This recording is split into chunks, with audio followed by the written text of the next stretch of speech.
ఎవ్వరూ ఊహించలేదు, ఎవరు అంచనా కూడా వేయలేదు.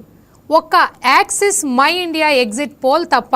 నిజమే, తమిళనాట విజయ్ పార్టీ విజయ దుందుపి మోగిస్తుందని ఒక్క యాక్సిస్ మై ఇండియా సర్వే మాత్రమే చెప్పింది. ఆ మాటకొస్తే ఈ స్థాయి ప్రభంజనం విజయ్ కూడా ఊహించి ఉండరేమో. కానీ అదే జరిగింది. టీవీకే ఓట్ల సునామీని సృష్టించింది. దశాబ్దాలుగా పాతుకుపోయిన రెండు పార్టీలను 2 సంవత్సరాల 2 నెలల కాలంలో దళపతి కూటమి వేళ్లతో పెకిలించి వేశారు.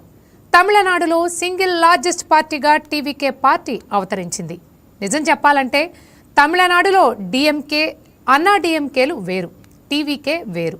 ఆ 2 పార్టీలకు సంస్థాగత నిర్మాణం ఉంది, బలమైన క్యాడర్ కూడా ఉంది, అంతకు మించి పేరున్న నేతలున్నారు. కానీ టీవీకే పరిస్థితి అలా కాదు. ఆ పార్టీలో చెప్పుకోదగ్గ నేతలెవరూ లేరు. ఆ పార్టీకి కర్త, కర్మ, క్రియ అన్నీ విజయే. కరూర్ తొక్కిసలాట ఘటనతో విజయ్ అతి తక్కువ ర్యాలీల్లో పాల్గొన్నారు. అయినా ఆయన మాటలు ప్రజల్లోకి దూసుకెళ్లాయి. ఆయనపై నమ్మకం కలిగింది. అందుకే టీవీకే ఓట్ల సునామీ సృష్టించింది.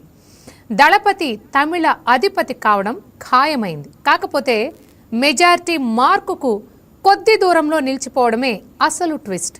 మరి విజయ్కి ఎవరు మద్దతిస్తారు? ఆయనను మెజారిటీ గండం నుంచి గట్టెక్కించేది ఎవరు?